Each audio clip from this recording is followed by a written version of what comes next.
Hello everyone. മറ്റൊരു വീഡിയോയിലേക്ക് എല്ലാവർക്കും സ്വാഗതം. ഇന്ന് നമുക്ക് വീണ്ടും ഒരു ക്വസ്റ്റ്യൻ ഡിസ്കസ് ചെയ്യാം. ഇത് വളരെ പ്രധാനപ്പെട്ട ഒരു ടോപ്പിക്കിൽ നിന്നുള്ള ക്വസ്റ്റ്യൻ ആണ്. അതായത് ഫ്രാക്ചർ കഴിഞ്ഞിട്ട് അതിന് പ്ലാസ്റ്റർ കാസ്റ്റ് അപ്ലൈ ചെയ്യുന്നു.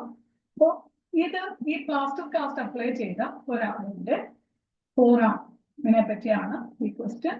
അത് എങ്ങനെ കെയർ ചെയ്യാം എന്നൊക്കെയുള്ള കാര്യങ്ങൾ വളരെ ഇമ്പോർട്ടൻറ്റ്. ഓക്കെ, പിന്നെ അതുകൂടാതെ ഇവിടെ ഇത് സെലക്ട് ഓൾ ദാറ്റ് അപ്ലൈ. നിങ്ങളുടെ സാറിനുമായിട്ട് കുറച്ചെങ്കിലും ബന്ധമുള്ള ആളുകൾക്ക് ഇത് മനസ്സിലാകുമെന്ന് ഞാൻ വിചാരിക്കുന്നു. നമ്മൾ പലപ്പോഴും കേട്ടിട്ടുണ്ടാകും സട്ട ക്വസ്റ്റ്യൻസ് എന്ന് പറയും. ഇതിനെ ചുരുക്കി സെലക്ട് ഓൾ ദാറ്റ് അപ്ലൈ എന്ന് പറഞ്ഞാൽ ഇവിടെ നമുക്ക് 6 ഓപ്ഷൻസ് കാണാം. ഇതിനകത്ത് 2, 3, 4, 5 ഓപ്ഷൻസ് കറക്റ്റ് ആയിരിക്കാം.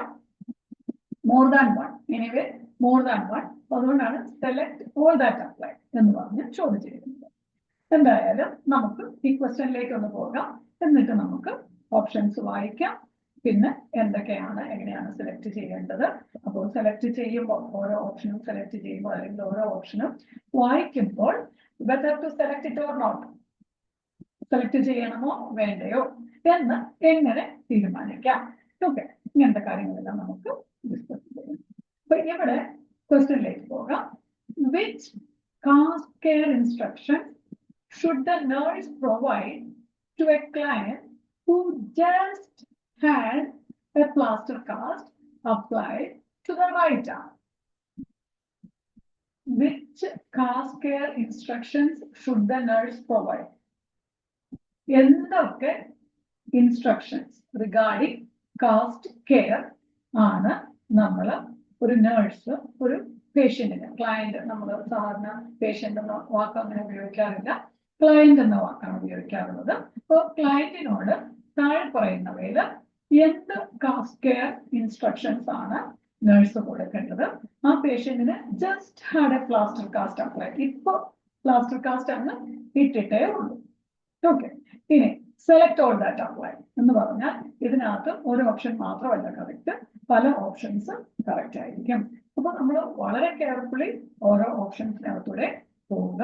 കാരണം ഇവിടെ ഇങ്ങനത്തെ പല തരത്തിലുള്ള ക്വസ്റ്റ്യൻസ് നമ്മളുടെ ന്യൂജൻ ഇൻഗ്ലക്സ് ആർ എൻ ക്വസ്റ്റ്യൻസിൽ വരാറുണ്ട്. അപ്പൊ അതിനകത്ത് നമ്മൾ കറക്റ്റ് ആൻസർ സെലക്ട് ചെയ്താൽ അതിന് മാർക്ക് കിട്ടും, തെറ്റ് ആൻസറിന് മാർക്ക് പോവുകയും ചെയ്യും.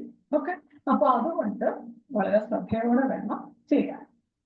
ഫസ്റ്റ് ഓപ്ഷൻ പറയുന്നത് keep the cast clean and dry.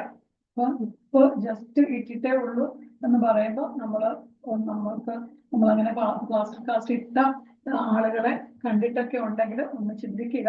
Plaster cast ഇട്ട് കഴിഞ്ഞാൽ ഉടനെ അത് കുറച്ച് വെറ്റായിട്ട് നനഞ്ഞായിട്ടിരിക്കുന്നത്, അത് ഉണങ്ങി പതുക്കെ സ്ലോലി ആണ് അത് ഡ്രൈ ആകുന്നത്. അപ്പോ ആ സമയത്ത് keep the cast clean and dry. അപ്പൊ ഇത് നമ്മളെ കാസ്റ്റ് കെയർ ഇൻസ്ട്രക്ഷൻ, ഇത് ഈ കാസ്റ്റ് എങ്ങനെ സൂക്ഷിക്കണം എന്നുള്ളതിനെ പറ്റിയാ പറയുന്നത്. അപ്പൊ ഇവിടെ keep the cast clean and dry എന്ന് പറയുന്നത് ഒരു പോസിബിൾ ആൻസർ ആണ്. ക്ലീൻ ആയിട്ട് സൂക്ഷിക്കേണ്ടതുണ്ട്. പലപ്പോഴും നമ്മൾ കണ്ടിട്ടുണ്ട്, പ്രത്യേകിച്ച് ഈ പിള്ളേരുടെയൊക്കെ പ്ലാസ്റ്റിക് കാസ്റ്റ് ഒക്കെ ഇട്ട് കഴിഞ്ഞാൽ അതിൽ പലതരം പടങ്ങളും ഉണ്ടായും ഒക്കെ വരച്ചൊക്കെ വെക്കുന്നതൊക്കെ കാണാം.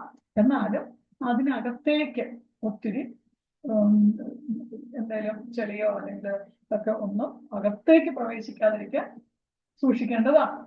പിന്നെ അടുത്തത് allow the cast 24 to 72 hours to dry. നമ്മളൊരു 24 മുതൽ 72 മണിക്കൂർ വരെ അനുവദിക്കുക. എന്തിനാ? അത് ഡ്രൈ ആകാൻ. ശരിയാണ്, സാധാരണഗതിയിൽ നമ്മൾ ഓർക്കുന്നത് പെട്ടെന്ന് ഡ്രൈ ആകും. ഇല്ല, ഇതിന് ഒരു ആവറേജ് നമ്മളുടെ ഐഡിയലി നമ്മുടെ book says it takes around 24 to 72 hours to completely dry. അപ്പോൾ അത് ഒരു പോസിബിൾ ആൻസർ ആണ്. ഇനി അടുത്തത് keep the cast and extremity elevated. Keep the cast and extremity elevated. അപ്പൊ ആ കാസ്റ്റ് ഇട്ട എക്സ്ട്രിമിറ്റിയെ ആണ് ഉദ്ദേശിക്കുന്നത്. അപ്പൊ ഇവിടെ പ്രത്യേകം ശ്രദ്ധിക്കേണ്ട ഒരു കാര്യം എന്ന് വെച്ചാൽ who just had a plaster cast. എന്നാ പറഞ്ഞിരിക്കുന്നത്. ഇപ്പൊ അങ്ങ് ഇട്ടതേ ഉള്ളൂ എന്നുള്ള കാര്യം ഓർക്കുക. അപ്പോ ഈ കൈ ആണെങ്കിൽ ഇവിടെ കൈയാണ് റൈറ്റ് ഫോറാം ആണ് പറഞ്ഞിരിക്കുന്നത്. അപ്പൊ ഈ റൈറ്റ് ഫോറാമില് നമ്മൾ കാസ്റ്റ് ഇട്ടു. പിന്നെ അതിനെ നമ്മൾ കുറച്ച് ഉയർത്തി അനക്കാതെ വെക്കേണ്ടതുണ്ട്.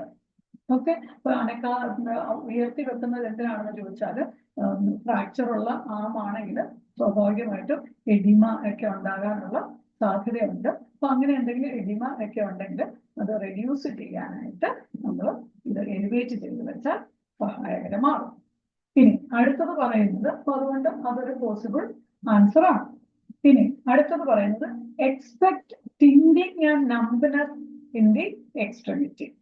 Expect tingling and numbness in the extremity. അപ്പൊ നമ്മൾക്ക് തിയറി ഭാഗം കുറച്ചെങ്കിലും അറിയാമെങ്കിൽ നമ്മൾ മനസ്സിലാക്കുക, ഈ ടിംഗ്ലിംഗ്, നംബ്നെസ് അല്ലെങ്കിൽ എന്തെങ്കിലും എന്താ പറയുന്നത് സ്വെല്ലിങ് അങ്ങനെയുള്ള കാര്യങ്ങൾ, അതല്ലെങ്കിൽ ഒരു ടിംഗ്ലിംഗ് എന്ന് പറഞ്ഞാൽ ഒരു എന്താ പറയുക ഒരു പിൻ പ്രിക്കിംഗ് സെൻസേഷൻ, ഇങ്ങനെ കുത്തുന്ന പോലത്തെ ഒരു സെൻസേഷൻ. നംബ്നെസ് എന്ന് വെച്ചാൽ മരച്ച് ഇരിക്കുക.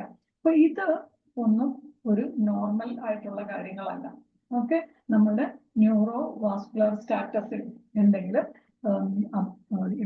അബ്നോർമാലിറ്റീസ് ഉണ്ടാകുമ്പോഴാണ് ഇങ്ങനെ നംബ്നെസ്, ടിംഗ്ലിംഗ് അങ്ങനത്തെ കാര്യങ്ങൾ, അല്ലെങ്കിൽ സ്വെല്ലിംഗ്, അല്ലെങ്കിൽ ലോസ് ഓഫ് മൂവ്മെന്റ്, അല്ലെങ്കിൽ ലോസ് ഓഫ് സെൻസേഷൻ, അതുപോലെ എക്സ്ട്രിമിറ്റി കൂൾ ആയിട്ടിരിക്കുക, ഒക്കെ തണുത്ത് നമ്മൾ വിരലിന്റെ ഇപ്പോൾ ഇവിടെ ഫോറാം എന്ന് പറയുമ്പോഴത്തേക്ക് ഈ ഭാഗത്താണ് ഇട്ടിരിക്കുന്നത്, പിന്നെ പ്ലാസ്റ്റർ ഓഫ് പാരീസ് അല്ലെങ്കിൽ പ്ലാസ്റ്റർ കാസ്റ്റ് ഇട്ടിരിക്കുന്നത്.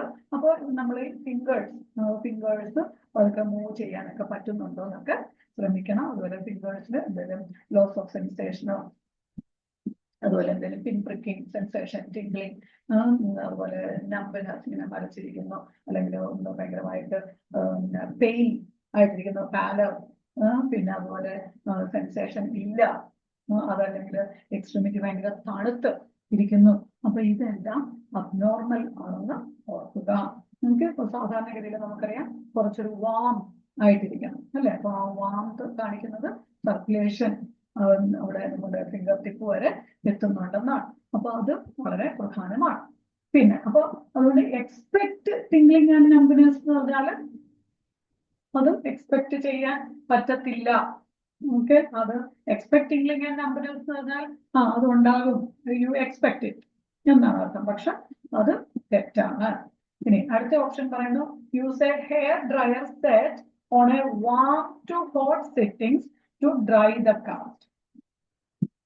ഒരു ഹെയർ ഡ്രയർ വെച്ചിട്ട് വാം ടു ഹോട്ട് സെറ്റിംഗിൽ വെച്ചിട്ട് ഇതിനെ ഡ്രൈ ചെയ്യാം.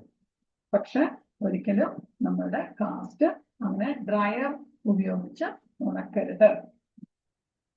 അതേസമയം നമുക്ക് ഈ ഹെയർ ഡ്രയർ ഒരു കൂൾ സെറ്റിംഗിൽ ഇട്ടിട്ട് കൂൾ എയർ വെച്ച് നമുക്ക് ഉണക്കാൻ ട്രൈ ചെയ്യുന്നത് കുഴപ്പമില്ല. അതല്ലെങ്കിൽ സാധാരണ നമ്മൾ പറയുന്നത് എൻവയോൺമെന്റൽ ടെമ്പറേച്ചർ അല്ലെങ്കിൽ ഫാൻ ഇടാം, അത് കുഴപ്പമില്ല. കാരണം ഇത് ഓൾറെഡി വളരെ ഹോട്ടാണ്. ഓക്കെ, അപ്പൊ അതുപോലെ തന്നെ പേഷ്യന്റിന് അകത്ത് ഈ പ്ലാസ്റ്റർ കാസ്റ്റ് ഇട്ട് കഴിഞ്ഞാൽ ഇത് നന്നായിട്ട് ഡ്രൈ ആകുന്നത് വരെ പേഷ്യന്റിന് കൈയുടെ ഉള്ളിൽ ചൂട് അനുഭവപ്പെടാറുണ്ട്. അപ്പൊ അതുകൊണ്ട് പിന്നെ അതിന്റെ പുറത്ത് വീണ്ടും നമ്മൾ ഡ്രയർ വെച്ച് കഴിഞ്ഞാൽ കൂടുതലായിട്ട് ഹോട്ടായിട്ട് അനുഭവപ്പെടും. അത് മാത്രമല്ല ചിലപ്പോൾ ഇത് പൊട്ടി ഒക്കെ പോകാനൊക്കെയുള്ള, ഒത്തിരി കണ്ടമാനം ഒത്തിരി ചൂട് വന്നു കഴിഞ്ഞാൽ ഇത് പൊട്ടിപ്പോകാനൊക്കെയുള്ള സാധ്യതയുണ്ട്. അപ്പൊ അതുകൊണ്ട് ഹെയർ ഡ്രയർ ഹോട്ട് സെറ്റിംഗിൽ വെച്ചിട്ട് ഒരിക്കലും അതിനെ അതിനെ ഡ്രൈ ആക്കാൻ ശ്രമിക്കരുത്. പിന്നെ അടുത്തത് പറയുന്നത്, use a soft padded object that will fit under the cast to scratch the skin under the cast. അപ്പം ഈ അണ്ടർ ദ കാസ്റ്റ് ഉദ്ദേശിക്കുന്നത് കാസ്റ്റിനകത്തെ അടിയില്, കാസ്റ്റിന്റെ അടിയില് കൈ ചൊറിയാൻ, സ്ക്രാച്ച് ദ സ്കിൻ. അപ്പൊ ചെറിയ എന്തെങ്കിലും പാഡഡ് സോഫ്റ്റ് പാഡഡ് ഒബ്ജക്റ്റ് ഇങ്ങനെ അകത്തേക്ക് കടത്തിയിട്ട് ഇങ്ങനെ ചൊറിയാൻ ശ്രമിക്കാൻ, അങ്ങനെ ഒരു സോഫ്റ്റ് പാഡഡ് ഒബ്ജക്റ്റ് കൊടുക്കണം. ഇത് പലപ്പോഴും നമ്മളോട് പറയാറുണ്ട് എന്തെങ്കിലും സാധനം വെച്ച് സ്ക്രാച്ച് ചെയ്യരുതെന്ന്. ഇത് നിങ്ങളെ ഒന്ന് കൺഫ്യൂസ് ചെയ്യിപ്പിക്കാൻ വേണ്ടിയിട്ടാണ് സോഫ്റ്റ് പാഡഡ് ഒബ്ജക്റ്റ് എന്നൊക്കെ പറഞ്ഞിരിക്കുന്നത്. എത്ര സോഫ്റ്റ് ആണെങ്കിലും പാഡഡ് ആണെങ്കിലും you should not use anything into the or under the കാസ്റ്റിന്റെ അടിയിലേക്ക് അല്ലെങ്കിൽ ഈ സ്കിന്നിന്റെ കാസ്റ്റിന്റെ ഇടയിലോട്ട് ഒരു സാധനം ഇട്ട് അതിനെ ചൊറിയാനൊന്ന് ശ്രമിക്കരുത്.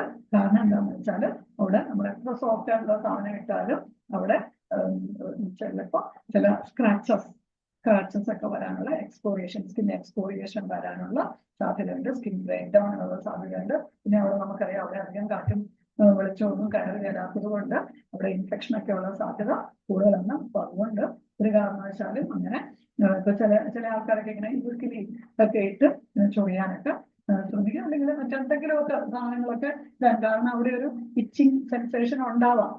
ഓക്കെ, അപ്പൊ അത് പക്ഷെ അങ്ങനെ ചെയ്യാൻ പാടില്ല. അപ്പൊ ഈ ഓപ്ഷനും തെറ്റാണ്. ഇവിടെ നമുക്ക് സെലക്ട് ചെയ്യാവുന്ന ഓപ്ഷൻസ് എന്ന് പറയുന്നത് keep the cast clean and dry correct ആണ്. Allow the cast 24 to 72 hours maximum അത്രയും സമയമൊക്കെ എടുക്കാറുണ്ട്. അപ്പൊ ഇങ്ങനത്തെ കുറച്ച് തിയറി പോയിന്റ്സ് കൂടെ നിങ്ങൾ ഓർത്തു വെക്കുക. പിന്നെ അതുപോലെ കാസ്റ്റ് ആൻഡ് എക്സ്ട്രിമിറ്റി എലിവേറ്റഡ്, അതും പ്രധാനപ്പെട്ട കാര്യമാണ്. അപ്പൊ അതായത് നമ്മൾ 1, 2, 3 ഈ ഫസ്റ്റ് 3 ഓപ്ഷൻസ് ചിലപ്പോൾ ഇങ്ങനെ ആയിരിക്കത്തില്ല കേട്ടോ. ചിലപ്പോൾ ഇത് കുറച്ച് ചിലപ്പോൾ 1, 3, 4 അങ്ങനെയൊക്കെ ആയിരിക്കും. ചിലപ്പോൾ 1, 2, 3 അല്ലെങ്കിൽ 1, 3, 4 അങ്ങനെയൊക്കെ ആയിരിക്കാം. നമ്മൾ കൃത്യമായിട്ട് വായിച്ചിട്ട് ഓരോ ഓപ്ഷനെയും നമ്മൾ ഒന്ന് അനലൈസ് ചെയ്തിട്ട് വേണം തീരുമാനിക്കാൻ. ഓക്കെ, ഇതിനകത്ത് മനസ്സിലായെന്ന് ഞാൻ വിചാരിക്കുന്നു. ഈ കാസ്റ്റും അതുപോലെ കാസ്റ്റ് അപ്ലൈ ചെയ്ത് കഴിയുമ്പോൾ നമ്മൾ ചെയ്യേണ്ട മോണിറ്ററിങ്ങും പിന്നെ അതുപോലെ ഫ്രാക്ചറിന്റെ കോംപ്ലിക്കേഷൻസ് അതൊക്കെ വളരെ പ്രധാനപ്പെട്ട ടോപ്പിക്സ് തന്നെയാണ്. അപ്പൊ അതുകൊണ്ട് ഇതിനെപ്പറ്റിയൊക്കെ മറക്കാതെ വായിക്കുക. ഓക്കെ, അപ്പോൾ താങ്ക് യു ഫോർ വാച്ചിങ്. നിങ്ങൾക്ക് എൻ്റെ വീഡിയോസ് ഒക്കെ ഇഷ്ടമാകുന്നുണ്ട് എന്നറിഞ്ഞതിൽ വളരെ സന്തോഷമുണ്ട്. Keep watching. Okay, thank you.